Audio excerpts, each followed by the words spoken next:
Red Bull GRCs are now available on iRacing. I personally put my blood, sweat, and tears into this thing, developing the cars, the tracks, the dirt, making sure it is authentic as possible, and I really think you guys are going to love it. The best part is that this 600 horsepower Volkswagen Beetle is free to all members. So get signed up now and come race me online.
Simulated racing can be awesome, but it can also be kind of a free-for-all.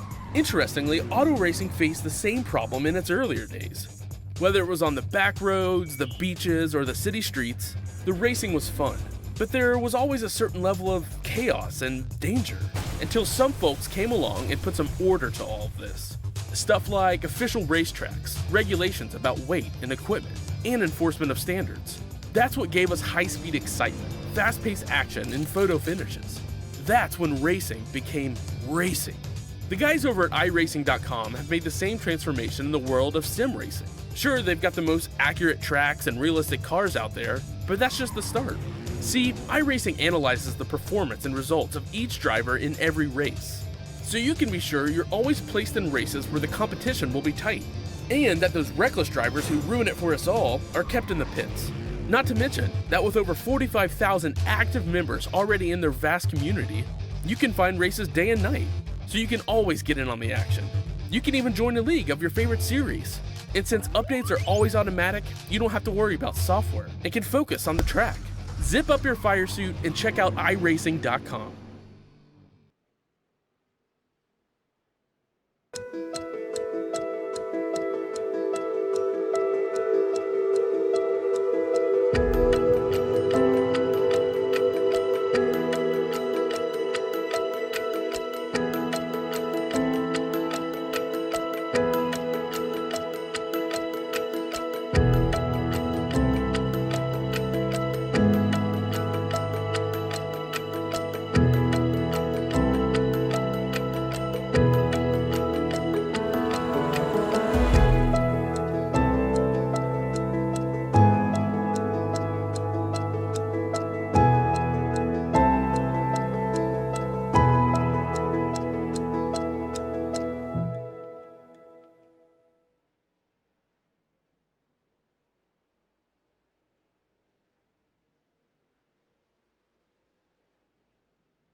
Welcome, race fans, to the Larson Remodeling Snowflake 100. This is being brought to you by K Vegas Printing and Apparel, Larson Remodeling, TN Designs, BA Graphics, Heiser Redding Promotions, Pit Stop Insider, TJ Designs, and many more. But those are our main sponsors here tonight. Just want to get those out of the way. We're here at Five Flags Speedway tonight in Pensacola, Florida, amid a winter storm that just rolled through pretty much the whole eastern seaboard. But tonight we've got some racing on hand, and this event is to pretty much mirror that of the real Snowflake Derby, yes, Snowflake 100, in December. But we're using a slightly different late model here tonight, and, well, it's in January, so we're going through the practice results right here. These guys have already qualified their way into the show, so everyone here either qualified in via the top 15, or they raced their way in through the LCQ, which was 50 laps and held 2 nights ago along with the qualifying. So we'll tab through here one more time. You can see the 22 and the 61 will not be racing tonight. The 22 is myself, Andrew Cardinale, and the 61 is actually one of our usual broadcasters, Brennan Elsoff tonight. He'll be in the admin booth helping out, so definitely want to shout him out. Also want to thank everyone for coming out and racing, and everyone watching tonight. It's going to be a lot of fun, I think. We've got 100 laps on hand, hence the name Snowflake 100. We're going to take a look through the field real quick. Right here we've got the TN Designs machine of Zach Lidgren. It's very, very bright. We kind of just threw that one together in a weekend, for sure. That's pretty much just meant to be eye-catching. So if you see an eyesore out there, well, that's the 85. So we'll look through some more cars. I know the 51 will be one to look at, so we'll see if we can't find him. Actually, Bradley Wilson looks like he's not on the track currently, so we'll just go down the line here, starting with Chris Silvestri, your current practice leader in the Race Agent Chevrolet Monte Carlo SS. And these are the older late models. Some call them the late model stock cars, some call them the crate lates. These are the older late models on iRacing, not the super late models. You can tell the main difference is the spoiler, but also the wheelbase, the motor, the weight, and I believe the chassis overall. Just a little bit different. Still very similar, still serve pretty much the same purpose, but there are differences, especially in the speeds. You'll see tomorrow night when these guys take to the track in the super late models for the K-Vegas Snowball Derby, they'll be quite a bit quicker in those late models, even though it'll be during the day and a bit slicker. But these guys are going to put on a show here tonight, I do believe. We've got Derek Gluchacki out here as well. Looks like he is also in the pits. We'll order this by that. There we go.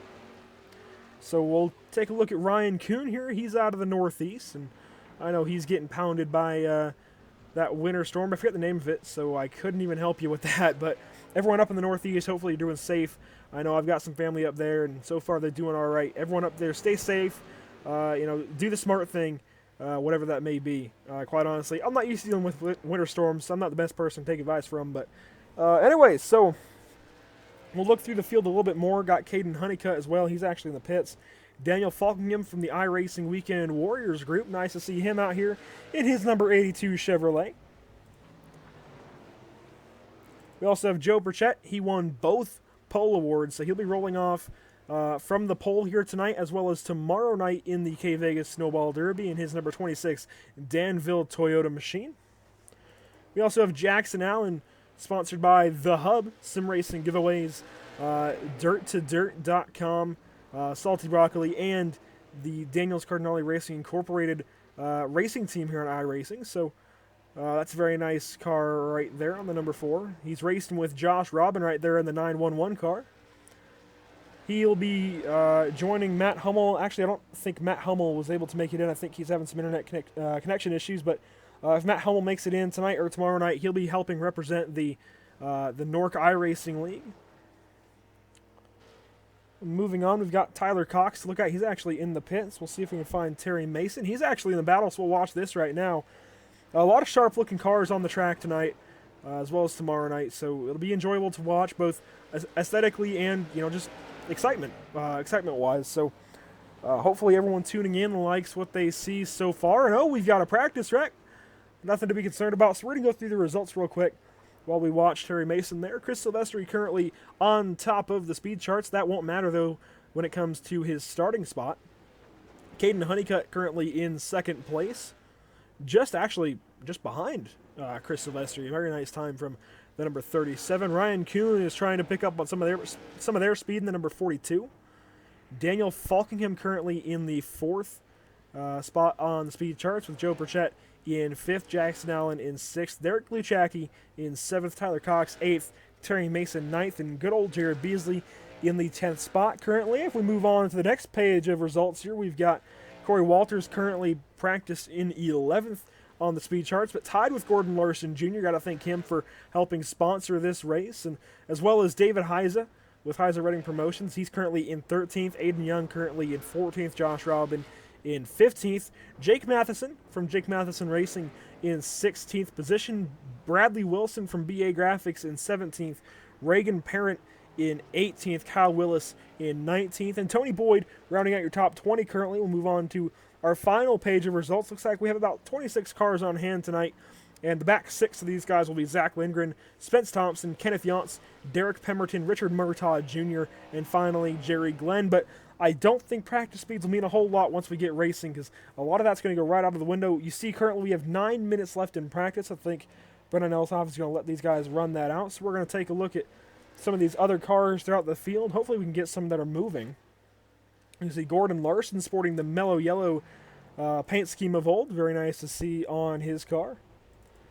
David Heise, I believe, also went with a Days of Thunder theme, but let's see, there you go. The City Chevrolet. You see Aiden Young's paint scheme right there. Sponsored by Hope for Paws, very nice organization there, and Young's Designs, as well as Jaeger Racing on the quarter panel. Moving along, we've got Josh Robb, and you see, you saw a bit of a preview of his paint scheme a little while ago. You see it there. We'll actually see if we can get a better angle. That's definitely not it. Well, we'll see it on track later on, so let's see if we can find Jake Matheson. He's still in the pits.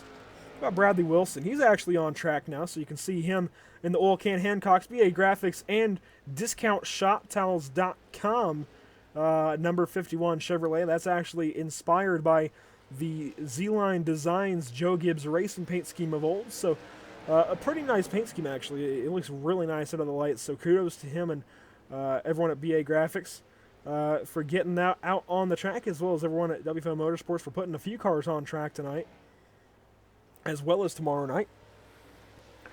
And I got to thank quickly the NMNTS Racing Series for being such a big helper in this race weekend. I personally went forward with setting this race up, as well as the Snowball Derby running tomorrow, and I got to thank him, or I got to thank the NMNTS Racing Series, Ken Yance especially, for helping line up some sponsors. So the NMNTS Racing Series and Ken Yance as a whole just really helped out in this event, so a shout out to them.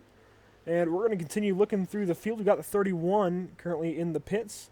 See if we can find old Kyle Willis. He's out on the track right now, the number 43.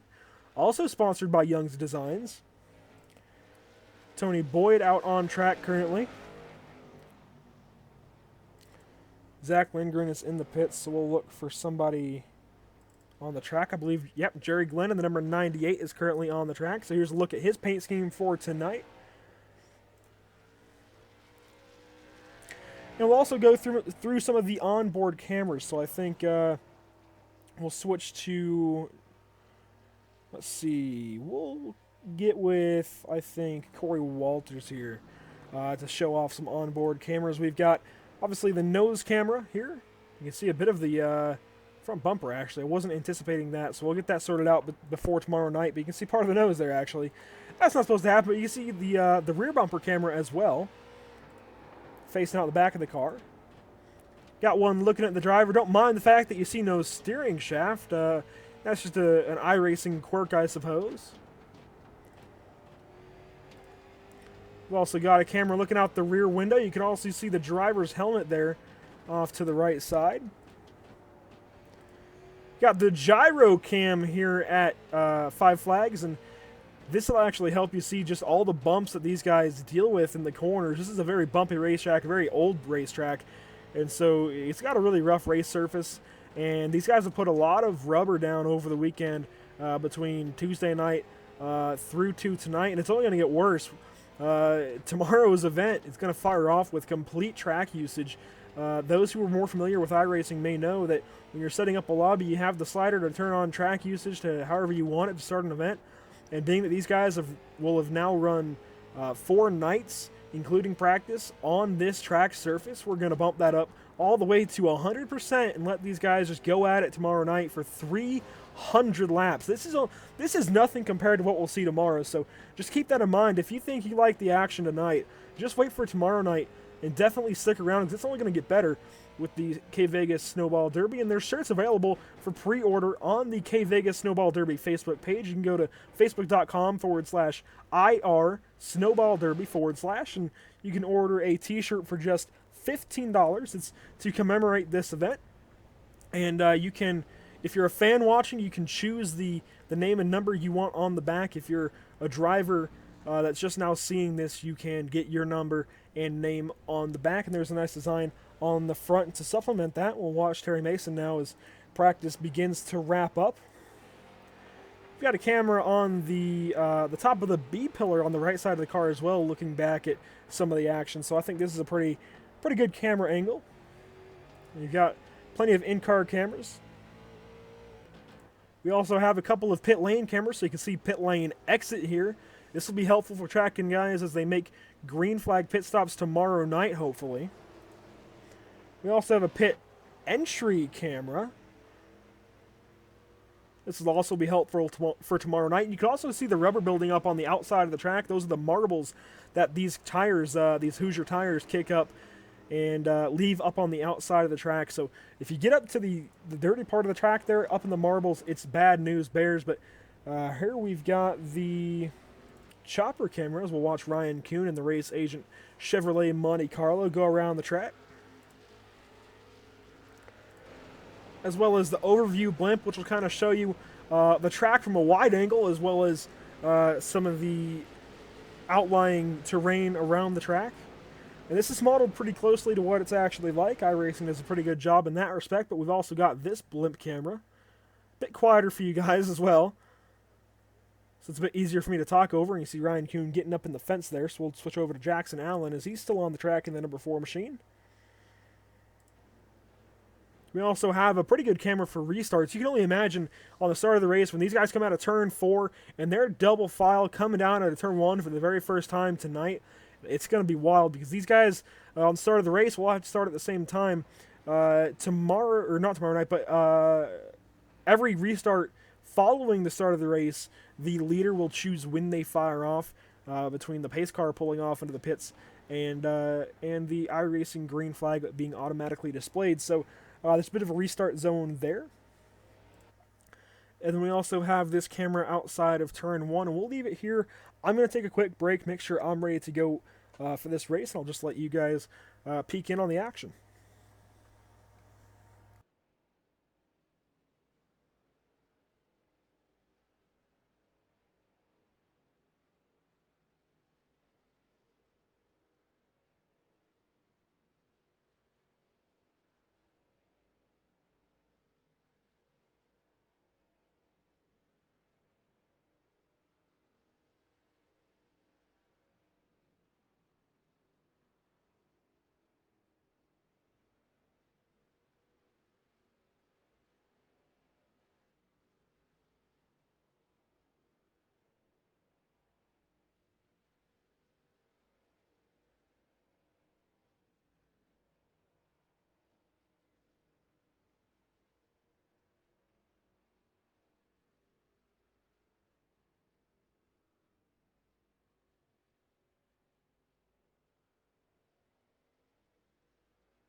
And now with 1 minute left in practice, I will mention real quick that these guys are racing for some cash money.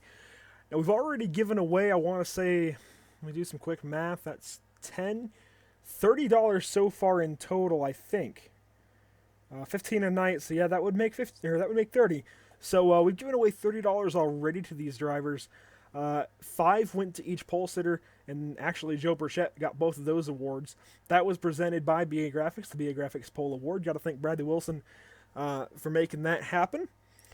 We also gave $5 to each LCQ winner for both the Snowflake 100, which you'll be watching the feature event for here tonight, as well as the Snowball Derby. That'll fire off tomorrow night, same time, same channel. We also gave away $5 in each LCQ to a random driver, and actually on Wednesday night it went to LCQ winner Tyler Cox. Last night it went to Trevor Harmon, who was one of the drivers in the LCQ. And tonight these guys will be racing for a $25 grand prize to win. Tomorrow night it'll be raised to $50. I want to thank Gordon Larson at Larson Remodeling and Adam Little at K Vegas Customs for making that happen.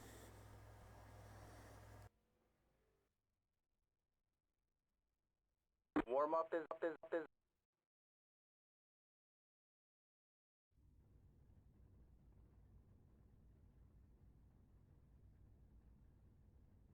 All right, so as these guys get ready to go, we'll see if we can pull up the grid. That's not the right one.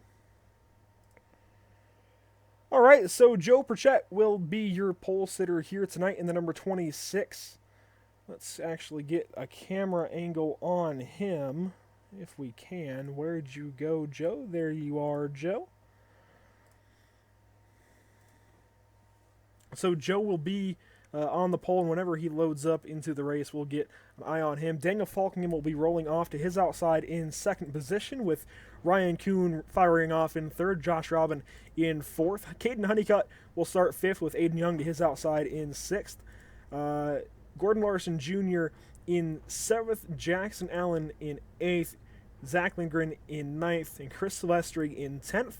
Bradley Wilson will fire off 11th, Corey Walters in 12th, Derek Luchacki in 13th, and that's all the guys that were able to lock in through qualifying. A couple of the guys who locked in through qualifying didn't show up, so you'll see the first LCQ driver here starting in the 14th position. That's going to be Tyler Cox in the number 16. As we continue through the grid, Richard Murtaugh as well, Jake Matheson, Reagan Parent, Terry Mason, Tony Boyd, Jerry Glenn. That'll finish off your top 20. I'll let you look at the rest of the grid here. As we get ready for tonight's event, go ahead and leave your pick to win this race in the chat below. And definitely tune in for tomorrow's event, because we will be giving away some prizes courtesy of PSI TV, and it should be really cool. It's to commemorate basically us hitting 1,000 likes and 500 subscribers on Facebook. So as we get ready for the start of this race, cheer on your favorite driver out in the field. It's going to be a stacked race all night long. Should be a lot of fun. 100 laps of high-paced action around this high-banked and very bumpy Five Flags Speedway, only a half mile in length. And as these guys get ready to pace down the back straightaway for the final time before we're taking the first green flag of the night, so we'll switch over to that camera over here to watch the start of this race. And this should be wild, watching these guys fire off into turn one for the first time tonight. And Joe Burchett's off and already contact before they even get to the start-finish line. You see Daniel Falkingham will get a bit of an advantage over Burchett off into turn one, and we'll switch over to our normal camera now and watch as Burchett tries to clear Falkingham, and he will. Ryan Kuhn now down to the bottom of the number 42 machine. Caden Honeycutt trying to run Josh Robin up the track just a tiny bit. Looks like he got tight, then got it sorted out. Joe Burchett starting to just pull away to a pretty nice lead, but any lead is not quite safe here at Five Flags with the way these races go. So Ryan Kuhn going to try and keep on his bumper, but further back through the field, I mean, this is going to be a hectic first few laps, and we'll switch to Terry Mason here as he's in the thick of things in the back here. You can see just how congested this place is, and actually 3 wide up ahead of him. No caution yet, but we saw Tyler Cox get pushed up to the top side and lose some spots. Now you see Tony Boyd looking underneath him to try and get a spot. And again, Tyler Cox won the LCQ. It was a 50-lap event, not quite to the same length as this. It was about half the length, so actually exactly half the length. What am I talking about? So it's not quite the same as this, but we'll still have to look for him to be one of the guys to beat tonight. And actually, Zach Lindgren in the wall up ahead. We saw that very bright 85 up in the wall out of turn 4. We'll watch him now, see if he can get that straightened out. Zach Lindgren out of Los Lunas, New Mexico, already struggling here. Jackson Allen trying to get by him. We saw Derek Luchacki get by him there, as well as Chris Silvestri. Now Jake Matheson going to look to the inside of Zach Lindgren here in the TN Designs machine. Also has Bob Small engine repair on the door. We'll actually go on board with him as he struggles to get going here. We'll show you just how hard it is to really get one of these cars going. And we're seeing he has some connection issues, so we'll switch to Corey Walters behind him.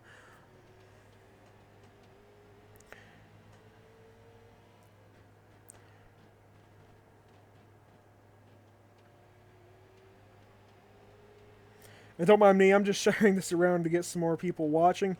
Got to thank everyone tuning in so far. But not to distract from the action, Tyler Cox will get by Corey Walters there in turns 3 and 4, then scrapes the wall a little bit. You'll see a little bit of lag go on. Maybe things not quite looking right. That's just the nature of racing on a sim. iRacing pretty much means internet racing. Got to keep that in mind when watching these races. And we're going to go back up to the front here. Joe Burchett Still ahead of Ryan Kuhn, but not by much. You see that 42 right to his bumper, possibly looking to make the move. Not just yet. He's got sponsored teammate Caden Honeycutt right behind him, both sponsored by Race Agent, one of our sponsors over in the Dirt Racing Challenge Series. Race Agent works to get just ordinary drivers sponsorships, and now they're doing the same thing here on sim racing, be it through iRacing, Project Cars, or otherwise. But Joe Burchett currently hanging on to this lead just ahead of Ryan Kuhn, and a great start to this race so far. That is now 11 clean laps. We're now working on 12. No caution yet. A few guys have probably gotten in the wall. I think we see some damage on the 37 of Caden Honeycutt already. Despite being so early, looks like he's gotten into the fence. This is a relatively tight setup. It's the default iRacing setup. You will see a totally different dynamic tomorrow night, though, as these guys will be racing on their own setups that they built themselves in the Open Setup Snowball Derby. Again, that's presented by the K Vegas Customs Printing and Apparel group out there in North Carolina. I'm not sure on the actual town once again. But as you watch this battle up front, Joe Burchett just barely hanging on to this lead. And we're going to go to a bit of a crank it up session here. Just let you listen to these guys as they battle around this Five Flag Speedway.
And caution flies on the speedway. Not sure where it was. We'll be looking around to see if we can find out exactly where that one was. Probably somewhere in the back, possibly around Derek Pemberton. No clue, really. Get this out of your way, though. We'll wait and see if we can get a call from race control.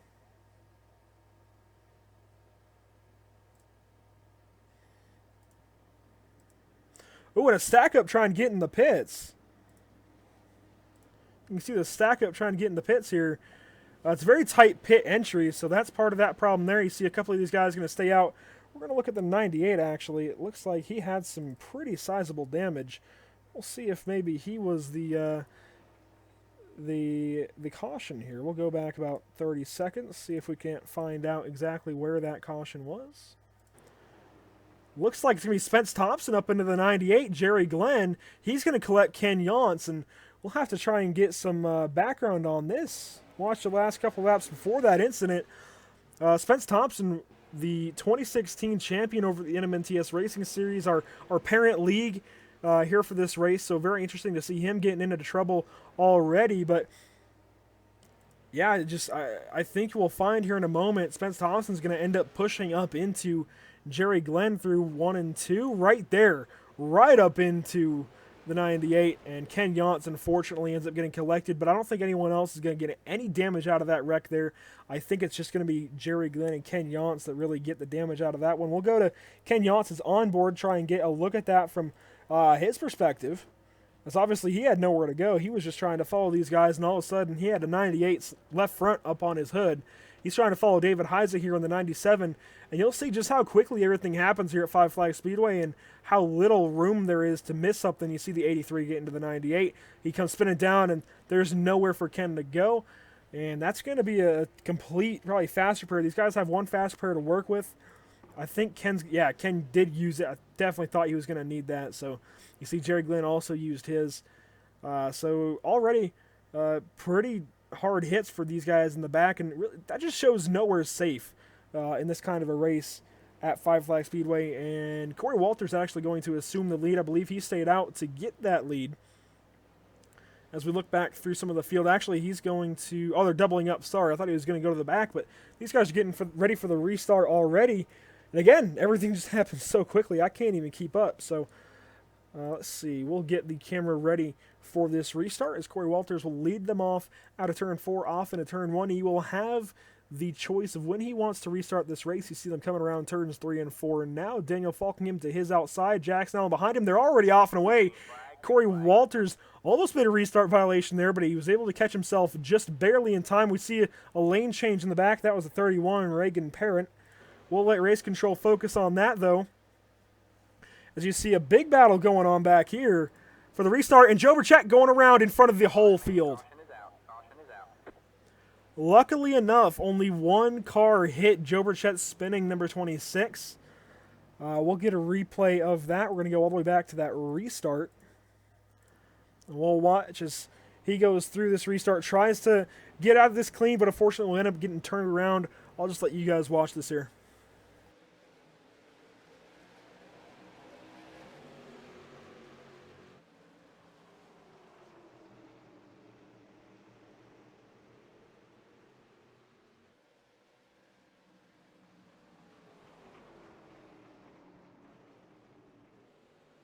So yeah, you see the unfortunate events unfold there for Joe Burchett. We'll watch that one more time. This time we'll watch it from the chopper. Just give you guys an extra angle here of that incident. We see a lot of guys out there hoping for the 82 as well as the 74 and the 42. Max Cookson and Tony Beal, Ryan Daniels out there in the chat. Keep it up, guys. Let me know who you think will win. And, just for fun, pretty much, Ryan Kuhn was behind the number 26 off in a turn 3. We'll see as he gets up into the 26. That may be a call from race control on aggressive driving, because that was a pretty hard hit into the back end of the 26. I don't think it was anything intentional, but you have to keep in mind that these guys are all stacked on top of each other. You can't charge the corners too hard, or exactly that will happen. But Joe Burchett going to use his fast repair early, and he's already got a clean car again. So Corey Walters still your leader, this time with Jackson Allen going to be restarting on his outside, Daniel Falkingham in second. Bradley Wilson, though, has moved up into 4th place, and we're going to watch the pace car here, actually, and see if we have a lap. We do have a quick lap. We can talk to Bradley Wilson, so we'll bring him up for a quick interview.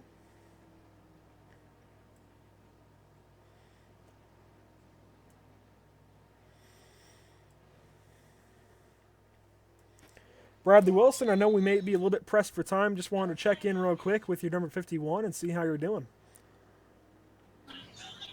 You know how far off we are? Bradley Wilson, do you have a copy? All right, so he may not be able to hear us. No, I'm not sure how far off we are. So we'll move him back down. Sounds like he can't quite hear us. We'll move him back down to his team channel. Discord is a bit quiet, and we're using Discord tonight, so we'll see if we can get that sorted out, because it is a little bit quiet when it comes to chat, so he probably just can't hear us, unfortunately. But Corey Walters is going to lead us to this restart.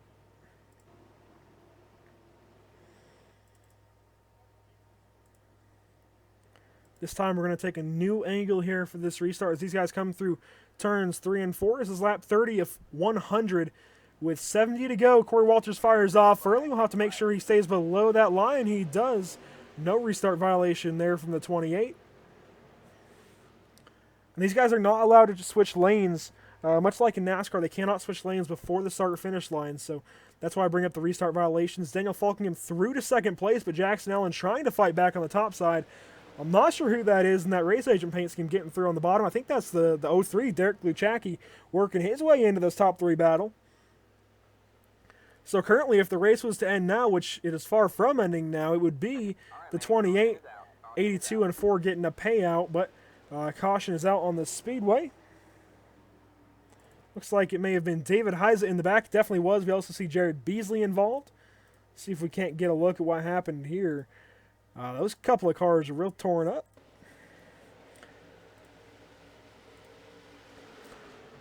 See David Heise just ahead of a pretty big pack, and actually it's going to be Richard Murtaugh up into the 97, just completely sending him around, and nowhere for Jared Beasley to go. Derek Pemberton, Kyle Willis also involved, but Jared Beasley in the number 15, just a poor bystander. He's probably going to get the worst of this out of anyone. Actually, no. You see David Heise also smoking, so both of these guys, real tough luck. Neither one of them did anything wrong. Just all of a sudden, the 33, as you saw, got up into the 97. We're going to watch this one more time from another angle now. Yeah, you see the 97 just get turned completely around. Nowhere to go for these guys in the back. You see Zach Lindgren barely lock him down in time. We're now going to go to the onboard of the 15, I think, real quick. And watch this replay. You can see these guys are just in a heck of a mess further back. They're 3 wide up ahead, almost 4 wide at one point, and you'll see out of turn 2 here, the green 97 going to go around. There's nowhere for Jared to go but into David Heise's door, and that's that. Probably going to be it for those two drivers, unless they still had a faster pair in the bank. So we'll see now. Jared Beasley will be okay. We'll check in on the 97. David Heise also still rolling, so good to see those guys still rolling, but unfortunately, if they get something, if they get in something big like that again, they won't have another chance at continuing on, as they only have one faster pair.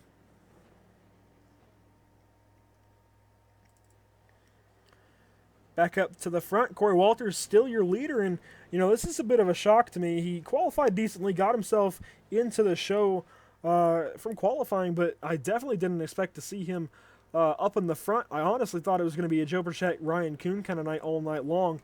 Those guys have really dominated practice sessions, qualifyings, and everything else you could think of, except for LCQs. They didn't have to go to either one of those, but those guys have been on top of it all week long, and we'll be getting ready for another restart here. Not quite halfway through, just about a third of the way through, actually, as these guys are going to gear up for one more restart here.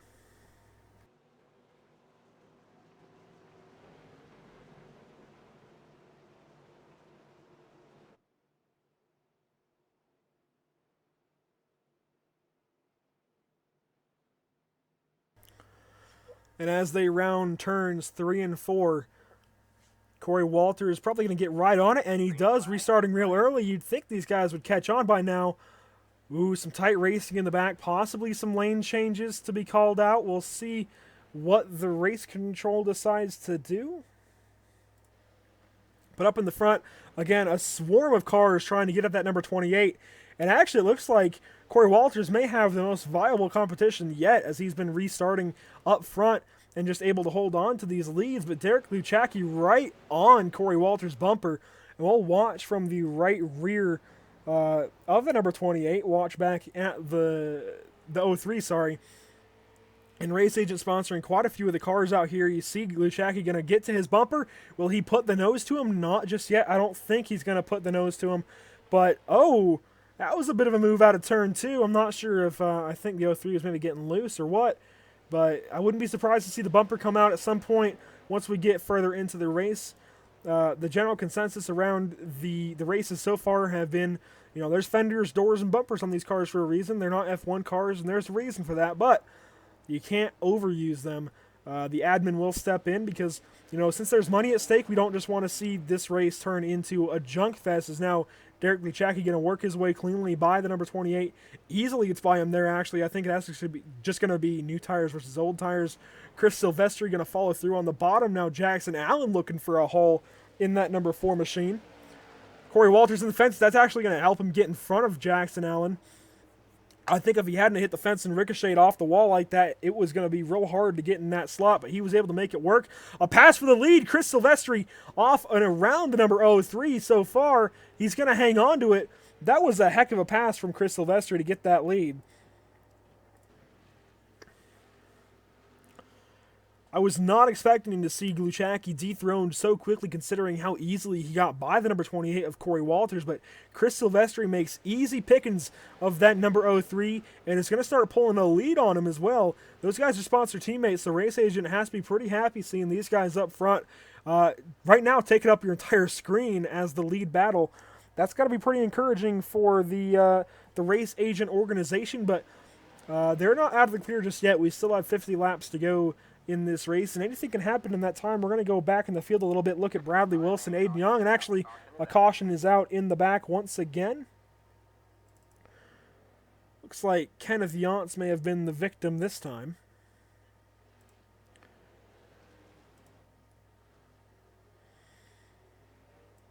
So we'll go back and get an instant replay here on the number 77 of Kenneth Yantz. He was running behind Zach Lindgren, who was battling with Derek Pemberton, and just ahead of David Heise in the 97. We'll see what happens with the 77. I think this was the caution, but I could actually no. It was something else that ended up collecting Kenneth Yantz. It looked like the 85. Zach Lindgren actually was the one to start that incident there. I think he got up into the number 100 of Derek Pemberton just a little bit too hard, sent him around for a ride. We'll watch from Zach's onboard here as they're battling down the back straightaway. I think just off into turns 3 and 4, they end up making a little bit of contact.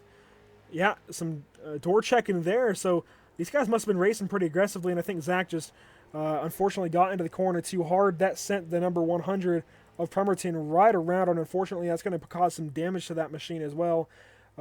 As the number 77, we'll get one more look at this on the number 100. And, you know, I wouldn't say that's anything intentional. It looks like these guys are battling real hard, and I think they just ran out of room in turns 3 and 4.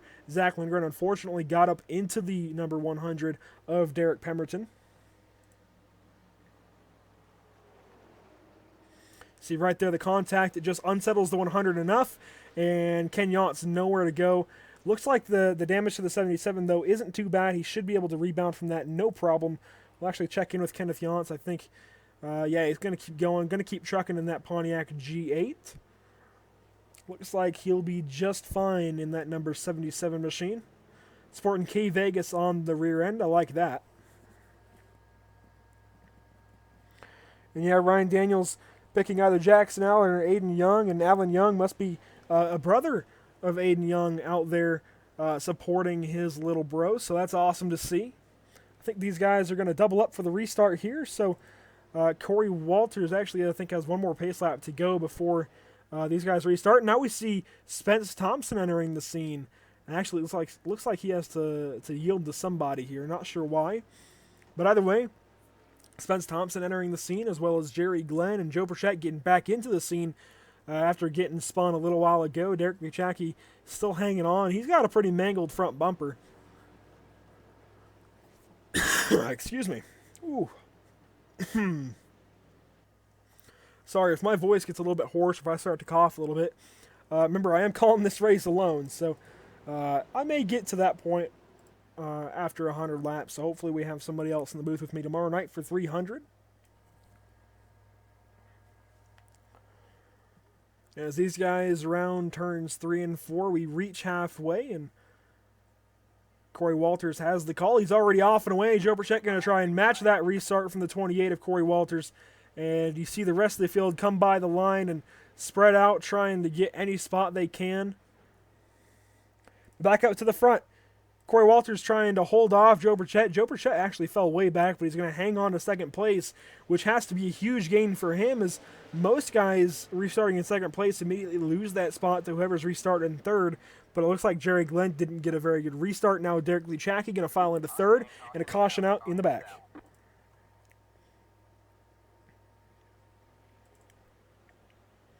And it looks like that one may have included Spence Thompson. He was just in the thick of things. We'll see what happens here.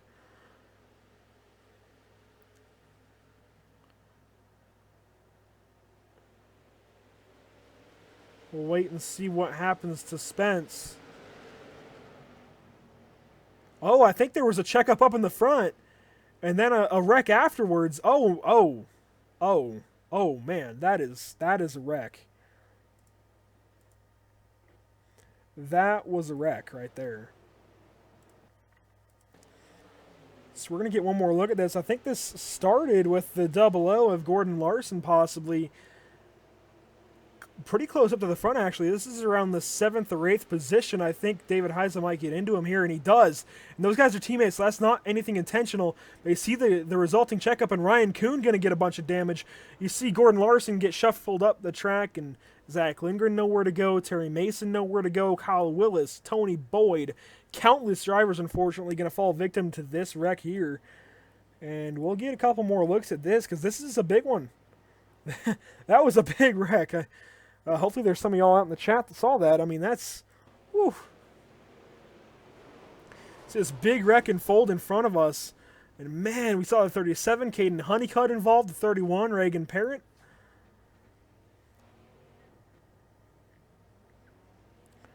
We're going to try watching the 30 as he'll come into this a few frames afterwards. We're going to try some half-speed slow-mo. I know the screen is going to shake a little bit. Just work through that. You can see just the huge hits that went on here. Zach Lindgren trying to lock him down. Can't miss it. And just this huge wreck unfolding here in turn 2. Reagan Parent actually is the benefactor of some netcode there. We'll actually get through that pretty much unscathed. So he's the benefactor of some lag. But that was a really big wreck. We'll now see if we can't watch the replay from Zach Lindgren as they go through this wreck here. We're going to watch his onboard. As you can see, there's just not much of anywhere to go for him. He's trying to lock it down. Tony Boyd coming up the track. He has nowhere to go. Immediately spins that 85 around. And wow, that's just a huge, huge accident there in turn 2.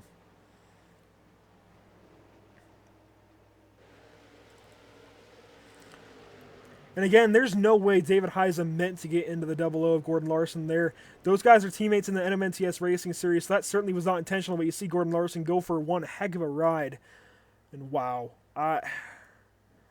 Some drivers, Richard Murtaugh, Derek Pemberton, lucky enough to get through that, but if you were caught up in that one, your car is probably really, really mangled. We saw Kyle Willis involved, Kenneth Yantz on some others. Oh, we missed the Whoa! That's my bad. I was focusing on the caution and we missed the restart entirely. But Corey Walters still up front. Derek Gluchacki in 2nd place now. Joe Burchett going to fall into 3rd place. Derek Gluchacki going to try and work the top side. Apologies again for missing the restart. I was not expecting that to go on. We were trying to see the wreck in the back. But either way, Corey Walters going to pull away to about a half a car length lead here as these guys get into the latter stage of this race, and that wasn't... Okay. That's alright, IRTVO. We don't need you to work. Derek Gluchacki in the race agent number 03 trying to work around Corey Walters, and Corey Walters kind of the underdog here tonight in the Mac Tool Chevrolet, trying to work his way around this place and hang on to this lead.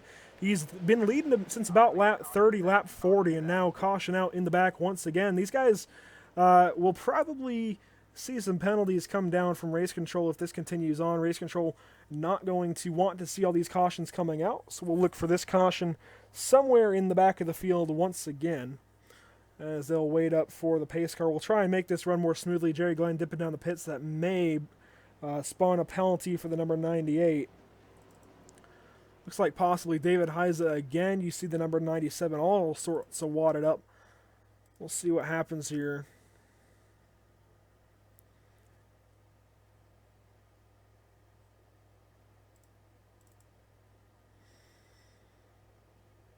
You know, I'm not too sure where that caution occurred.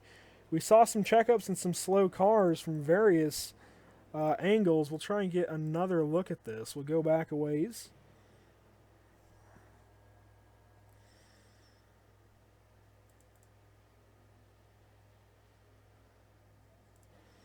And yeah, I'm not sure where that one occurred.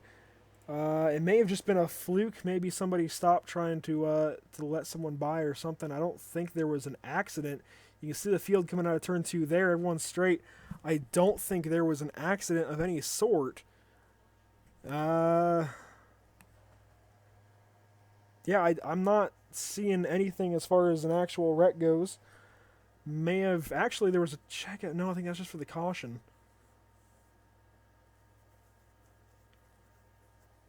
We'll check on the 100 here. It looks like maybe he got slowed down a bit more than... actually, it was 97. It was David Heiza. It was who I suspected. So we'll take a look at what happens to the City Chevrolet. It looks like he gets spun around in turn 4 here at Five Flags. Going to take a quick look at this, then get back up to the front. If there's anyone that you want to see interviewed at the end of the race, let us know. We will get that sorted out. Unfortunately, it looks like Discord is not going to be cooperative as far as in-race interviews. You see Reagan Parent got right up to the 97. Oh, and that was actually a pretty hard hit from the 31 to the left side of the 97. No wonder he was spun out in turn 4. Again, you'll see race control eventually, I think, reprimand these guys for all these cautions, try and get the rest of this race cleaned up. So we'll wait and see what happens there. It looks like the 31 will actually hold on to his spot, but you have to imagine race control may want to take a look at that later on. Maybe not intentional, but just, aggressive driving can be prevented, I suppose. I see a few guys laying back, trying to get the best possible restart. See Bradley Wilson giving him a nudge, but Corey Walters going to come around turn 4 once more. He's been leading a good portion of this race just by staying out. I think he's on the oldest tires of anyone. Derek Gluchacki trying to work the top side down off into turn 1. Joe Burchett going to flood to the bottom as well. They'll sort out single file once again. Gluchacki back on the offensive, trying to work his way around the Mac Tools number 28 of Corey Walters out of the MR Motorsports shop. And actually, we almost had a bumper laid to the back end of the 28. He's been leading for so long that I think these guys might start to get impatient. And yeah, I don't think... Yeah, no, Corey Walters has not pitted at all. I don't think anyone else has gone this whole race without pitting, and we'll see the effects here soon. Gluchacki trying to work his way by the 28. We saw a block thrown that time down the front straightaway, and these guys won't stand for that for too long with this race winding down. We're in the final third now. Joe Burchett trying to work his way around the top side. Chris Silvestri filing in. Daniel Falkingham as well. Bradley Wilson getting into this battle. This is all going to get very jam-packed soon. I think the 28's running a bit slower than these guys want, and they're starting to get impatient. I wouldn't be surprised to see a bumper laid soon. And it's nothing Corey Walters is doing wrong. He's just trying to hang on to the lead. But you see these older tires are really playing into effect. And we'll see the bumper laid here, I think. It doesn't quite move him out of the lane, though. Derek Gluchacki working on that back side of the 28. Joe Burchett up top. We'll see another block thrown here. Will we see the bumper laid? We're seeing the desperate moves come out from the 03. Oh, and a spinner in the back. All right, man. Caution is out. Caution is out. And a car up and over. That was Daniel Falkingham in the number 82 Nationwide machine who went for a ride there. It looks like maybe he just might have come down on the 51. We'll watch and see what happens. He was just ahead of the Olcan Hancock's machine of Bradley Wilson.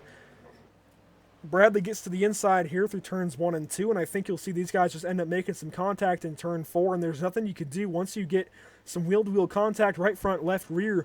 There's nothing you can do. One of these cars will go around, and yeah, they just ran out of room. I don't think that was anything that really could have been prevented in that situation, but then he's in the track stopped, and there's nothing these guys can do in the back. That was an even more massive wreck than before.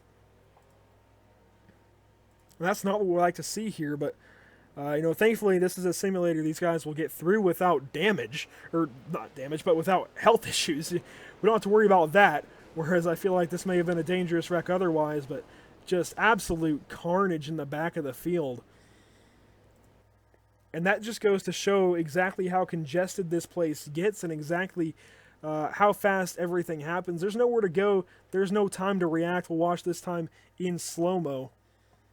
And you can see Bradley Wilson can't really do anything once the 82 was on his nose like that. You see the 4 go flipping. Aiden Young makes contact with Jackson Allen as well. You see Richard Murtaugh, Ken Yantz, Jared Beasley, everyone piling in. And you have to wonder if race control will maybe look at everyone piling in like that as well. But, that's on them. And yeah, that was a heck of a wreck.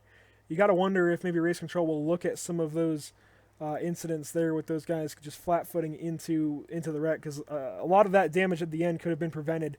But Corey Walters still on point with 25 laps to go this time by. So with a quarter of the race left and half of the race led, you got to imagine Corey Walters may be the favorite to take this thing home just by virtue of hanging on to the lead on the restarts. Obviously, with the rules here in this race, being able to fire off whenever he chooses, he can get that huge lead on these restarts. He can get out to a pretty sizable lead over the second place car, and especially the third place car as well. We've seen the third place car prevail on a lot of these restarts, but we also have seen Joe Burchett make that topside work on the immediate restart. So we just got to wait and see if eventually these better tires behind Corey Walters will pay off. I'd imagine they would eventually. I think as the laps wind down, you'll see more drivers get impatient with the 28. It's nothing he's doing wrong, just the difference between sets of tires that have run 75 laps versus 20. So we'll see what happens on this restart. Go back to our trusty turn 1 cam that I think just has one of the best angles in the house. Overlooking the front straightaway off into turn 1. I think this is one of the best angles you can have for restarts.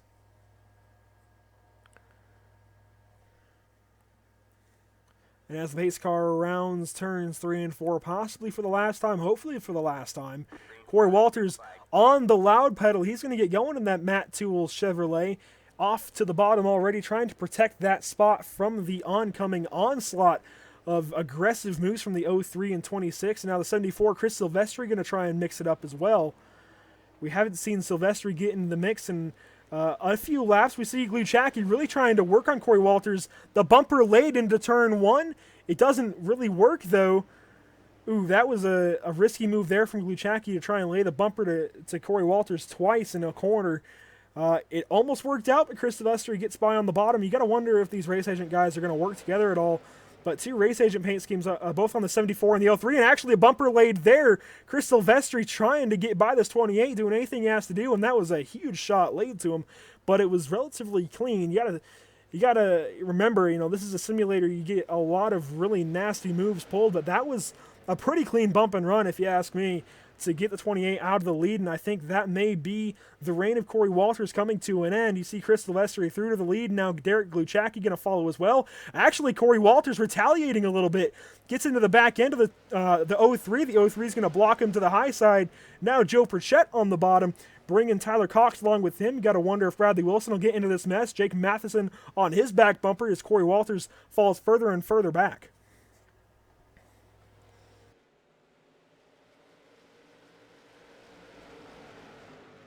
And the action is only ramping up in the final 20 laps. Bradley Wilson now going to work his way by the 28. Jake Matheson still on his back bumper. Tony Boyd also in the mix in the number 30 car.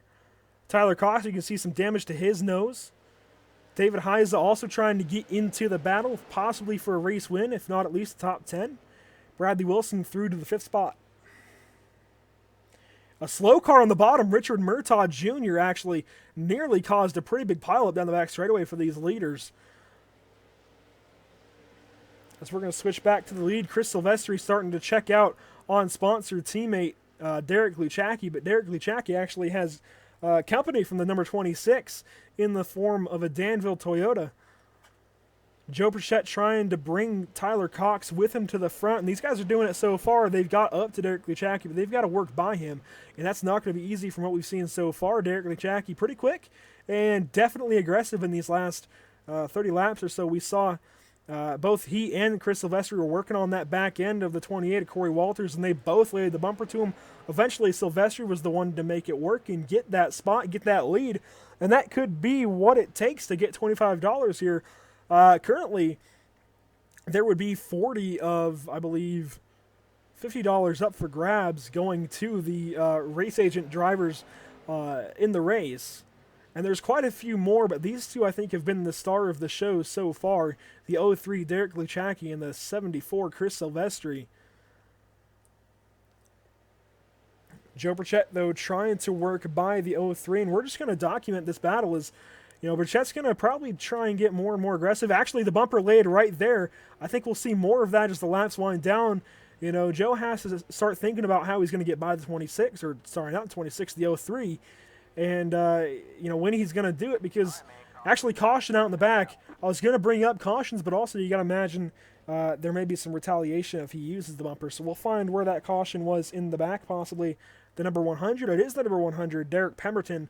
He stopped on the racetrack and may just opt to escape. But we'll go back and see what happens to the number 100. It looks like he was slow on the bottom.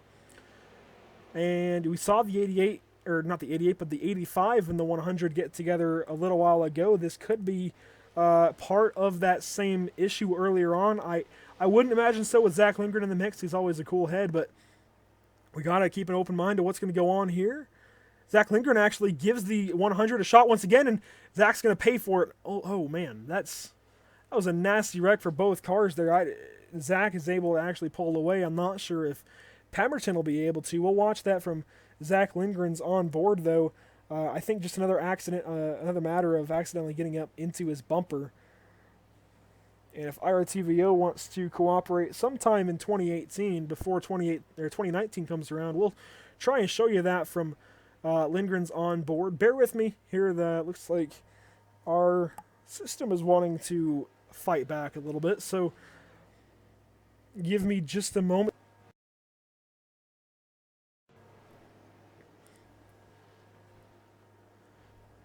In the meantime, though, we got it back up and running. Apologies for that. Now under 10 laps to go, you got to start thinking exactly how aggressive these guys up front are going to get. We saw Silvestri and Gluchacki both lay bumpers to Corey Walters to get him up and out of there. And then we saw Joe Burchett try and use the same thing against Gluchacki to try and get second spot. But I think it's actually going to be better off for him to start in third place. But you got to think there's more guys on the bottom, and the bottom's the place to be. Quite honestly, even as this track has rubbered in and really just been worn out over the race weekend, you got to imagine that the bottom is going to be where everyone wants to go, and there's going to be a lot of fighting for that bottom lane on this restart. So, I think third place, fifth place, seventh place are probably in the catbird seat as far as what goes on here. But they got to think about exactly who's going to start chopping their noses here. We see a lot of beat up cars actually working their way up to the front. And this is your last chance, if you're out there watching, to go ahead and pick your winner for tonight. We've got, it looks like the pace car lights will stay on for one more lap. That means we'll get 6 to go, and we get 1 to go to the green. So we'll have 5 laps to go for the restart. Now, I just want to mention, in iRacing, 5 laps to go is basically the zone where you won't get any more cautions without ending the race entirely. So if we get another caution after this point, it will likely just end the race entirely. We won't be able to get back racing. Actually, no. That's my bad again. Anyways, we'll move on. Gluchacki trying to work on the 74 off into turn 3. I think these guys will actually be pretty lenient with each other. But Silvestri moves up out of the line just a bit. You have to wonder if the 03 will put the bumper to him if it comes down to it. 6 laps to go, actually, as they get through turns 2. Caution in the back. I'm sorry, I'm just slipping up in all kinds of new ways. Caution in the back, and that may end the race, ladies and gentlemen. I'll check on the caution real quick. I don't think it was Derek Pemberton that time. He was already wrecked. May have been Murtaugh in the back. We'll get an instant replay on that. But yes, I apologize for all the mistakes I'm making right now, albeit not catching up to the live feed, to just saying the wrong word entirely. I'm a bit beat after adminning the last 2 nights and then commentating tonight, so you'll have to excuse me.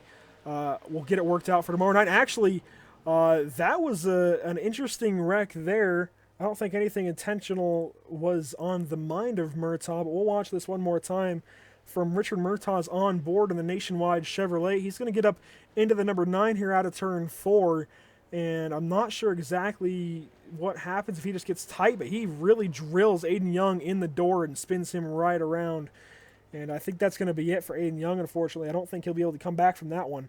We saw him pretty wrecked earlier on, and that car's done. There's no bringing that back up to the front, so that car's done, but the bigger story is going to be up front. Chris Silvestri, I think, may just walk away with this win.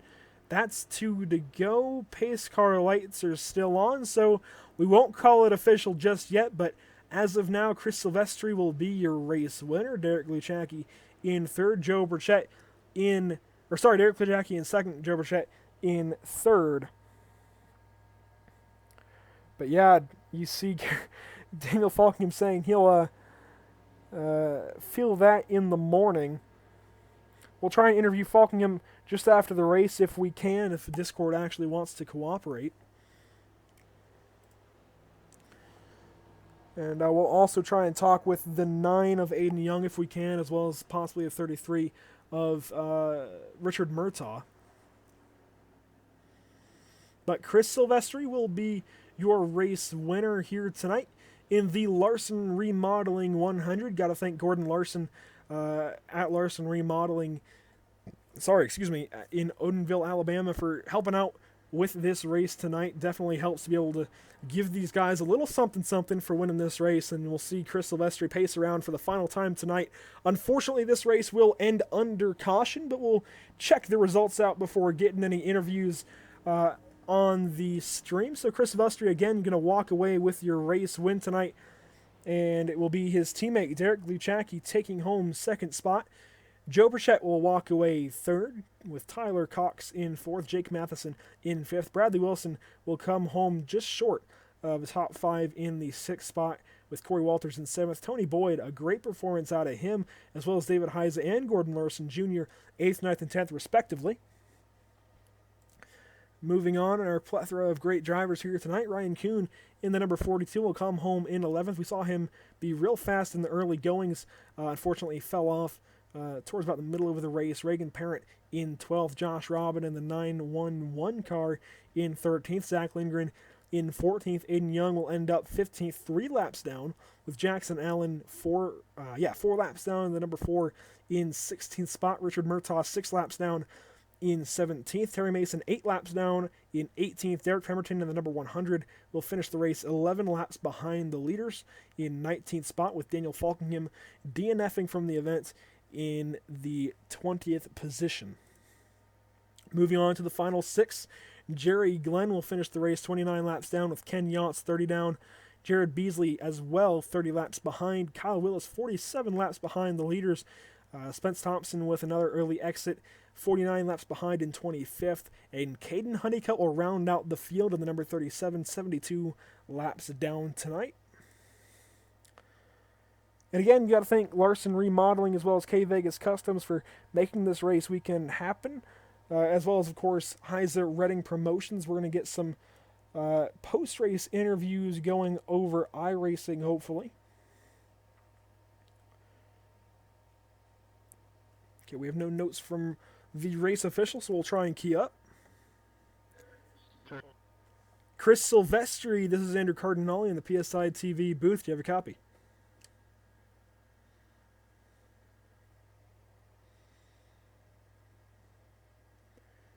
Chris Silvestri, one more time. This is Andrew in the booth. Do you have a copy? You are in the wrong channel. You got a copy?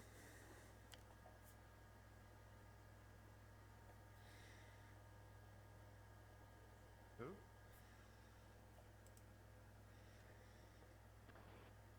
Where do I go? Is this coming over the right channel, guys? Chris Silvestri, do you have a copy? Yeah. All right, sorry about that. Took a moment to get to the right channel. Chris Silvestri, first off, congratulations on taking home the Larson Remodeling Snowflake 100 here tonight. Actually, we have a note from Race Control about a disqualification.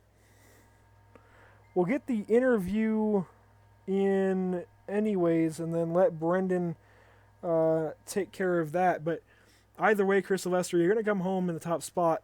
We'll let Brendan take care of any penalties afterwards. But Chris Silvestri, how'd you do it out there tonight? Oh, man. I was... Sylvester made pretty obvious the lane change at the end. And we were just home, man.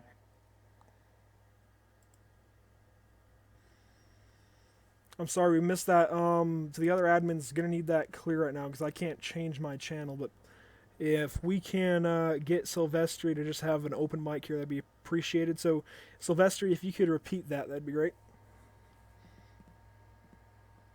Yeah, it was just awesome driving, man. It was clean driving, worked my way up to the field. I had an awesome spotter, Max Cookson. Pretty much just strategy, working around other cars, trying to get to the front. Car was hauling, too. Good deal. Well, you put on a show. You definitely worked your way by a lot of drivers tonight to get up to that front spot. We'll let any official rulings go on after we get these first 3 interviews out of the way. Derek Lichacki, if you're still there, do you have a copy? Yes, sir, 10-4, got you. Well, Derek, you did a great job of getting up to the front and staying there for a real long time, albeit behind the number 28 for quite a while. Eventually, your teammate Chris got by you, but how did you hang on with that race-worn number 03, sponsored by Race Agent? I mean, running third, racing with guys in the little tires, really tough to have patience. I couldn't thank Brandon Wilson enough being on the spotter stand tonight, really talking me through that. Once Chris got by me, I knew he was the fastest guy here, so just follow him through. All right, we'll walk down to Joe Burchett real quick. Joe, do you have a copy? Yeah. Well, Joe, real quick, and then we'll let the race control take over in a moment. But, Joe, you put on a heck of a show in that number 26, starting on pole. Unfortunately, couldn't get back up to that top spot, but you certainly did a great job in the Danville Toyota machine. So just give us your thoughts on that third-place finish tonight. It was well earned. I think there.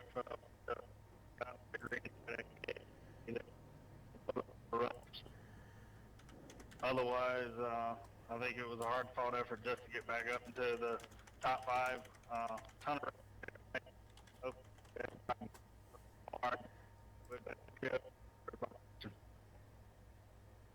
So, unfortunately, I think your mic is breaking up a little bit. But, Joe, either way, congrats on the third place. And real quick, before we actually get to the race official side of things, is Daniel Falkingham still in the house? I'm right here. Hey, Andrew. One sec. So Daniel Falkingham, you did a pretty good job of trying to run up front. For a while there, you were putting on a pretty good show in that number 82 machine. Tell us about what happened to end your night tonight. We had a couple of guys in the chat asking to talk to you. Yeah, that caution I brought out, that was just me cutting down a little bit in front of the 51, just trying to fight to that bomb, because to me there was just absolutely nothing I could do on the outside. Like, these guys I was racing, they were fast, so I really didn't have anything for them, but I tried to give them my all, but didn't quite go out like I wanted to. But overall, it was a great race. I raced with great people, so I really enjoyed it. All right, well, Brendan, I'll turn it over to you real quick. I'm going to leave the chat on, so just go ahead and give us your official ruling. That way everyone watching can hear that as well. Wait, Andrew, 1 second. But it's going to go to the 61, Brennan. I can get with you in a moment, bud, but hang on. Alrighty, yeah. Unfortunately, Chris, I hate to do this for you, but on that last restart we had there, you did end up making a lane change. So I think in that case we move you unfortunately to the end of the line on the lead lap here. I'd hate to. You ran a good race there, but it's just a little bit lapse of judgment there. So unfortunately, that action on that. But it was after the line. I specifically waited after the line. All right, so we'll cut that off. We don't want Yeah, to on the hear replay, that. it's well before the line. You were almost up to the wall before you got to the line. Guess we'll try and mute that real quick. Get that out of the way. So we'll try and go back and watch that replay that these guys are talking about with that lane change violation.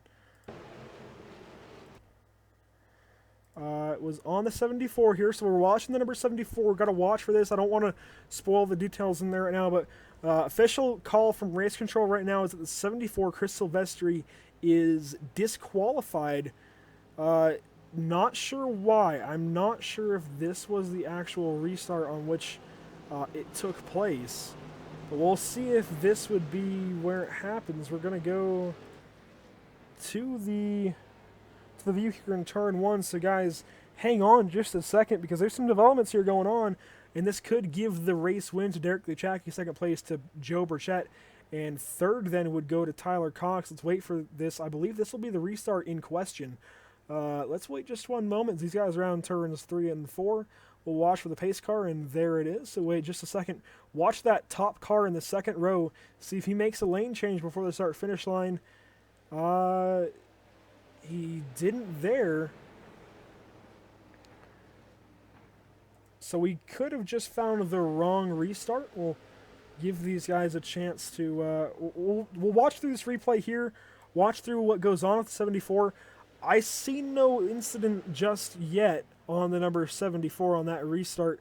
So I just want to mention Chris Silvestri was trying to get to me because I've been the race control for the last couple of nights, but was giving up the race control spot tonight to broadcast the event. And we're going to skip ahead, then get a couple of instant replays here. I'm not sure where the incident would have taken place with the number 74.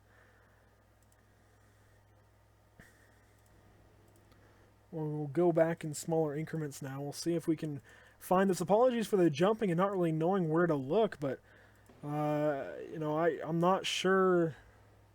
We're going to bring Brendan Elsoff, I think, into the booth real quick. Brendan Elsoff, do you have a copy? Yes, sir, I do. Well, Brendan, real quick, if you can help us out with what happened here. I can't find the exact restart on which we're looking here. It's going to be that last one on lap 94. Unfortunately, he was pushing the envelope, although he got all the way up above that high side of white dotted lines there, so that's where I decided to call it. It's just right before the line, unfortunately. All right, so I think I may have found the restart finally. So we'll watch this, and Brennan, I'll move you back down. Thanks for the clarification. We'll move you back down. We're going to watch this replay here, and we'll watch the 74. So watch for him to sweep up to the wall, and he definitely does. So that's, that was determined to be an infraction of that rule a couple of nights ago. We'll skip back once more. Watch the number 74. This time he'll be your leader. So watch the incident here with the 74 sweeping to the top side of the track. That was determined to be a violation of the rule. Pretty clearly in the NMNTS rules, they want the leader even to stay in that defined lane down on the bottom of the racetrack. So we'll watch this in quarter speed as these guys come around turns 3 and 4. And again, just watch the 74 on the bottom. By the rules that this event went by, this is a reasonable call, and actually the correct call, I believe, based on the leader. Even the leader has to stay, in that bottom line. You can't sweep up. I know it seems like a small thing, but I know Brennan also did address this pre-race, so pretty clearly you can see the 74 swept up there. And we'll watch this one more time. We'll wait a little bit longer, then go to 8 speed and just let you watch this.